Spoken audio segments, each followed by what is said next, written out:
একজন শিক্ষককেই একই সঙ্গে শিক্ষক, প্রধান শিক্ষক, প্রশাসক ও হিসাবরক্ষকের দায়িত্ব পালন করতে হচ্ছে। একদিকে শ্রেণীকক্ষে পাঠদান, অন্যদিকে অফিসের সরকারি কাগজপত্র সামলানো। দুই দায়িত্বের চাপে ব্যাহত হচ্ছে স্বাভাবিক শিক্ষা কার্যক্রম।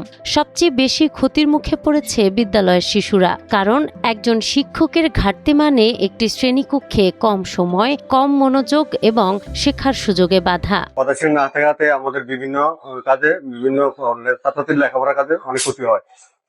আমাদেরকে, আমি বাধক হিসেবে অনেক কাজ আমাকে অফিসে যেতে হয়, বিভিন্ন অফিস আদালতের আর অফিসে কাজ জরুরি করতে হয়, তখন আমার ক্লাসটা হ্যাম্পার হয়।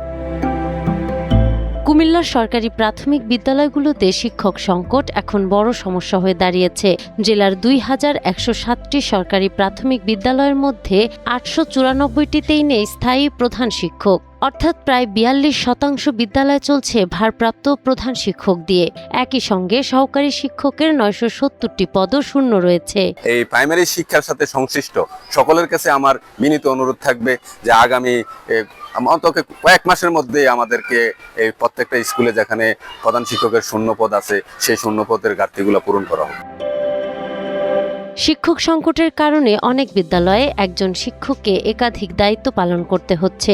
ভারপ্রাপ্ত প্রধান শিক্ষককে প্রশাসনিক কাজের পাশাপাশি নিয়মিত ক্লাসও নিতে হচ্ছে। ফলে পাঠদানের মান, বিদ্যালয়ের ব্যবস্থাপনা ও শিক্ষার্থীদের নিয়মিত শেখার কার্যক্রমে প্রভাব পড়ছে।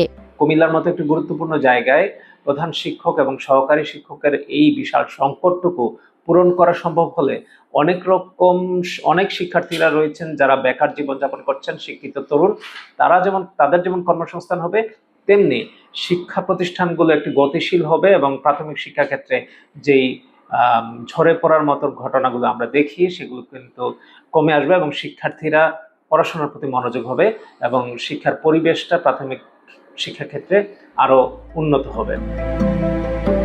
কুমিল্লা সদর উপজেলার উত্তর রসুলপুর সরকারি প্রাথমিক বিদ্যালয়ে প্রায় 10 বছর ধরে নেই স্থায়ী প্রধান শিক্ষক। এমন পরিস্থিতি জেলার আরও বহু বিদ্যালয় রয়েছে। শিক্ষক ও অভিভাবকদের দাবি, দ্রুত শূন্য পদে নিয়োগ দিয়ে প্রাথমিক শিক্ষার এই সংকট দূর করতে হবে। নাহার বৃষ্টি, টাইমস টুডে।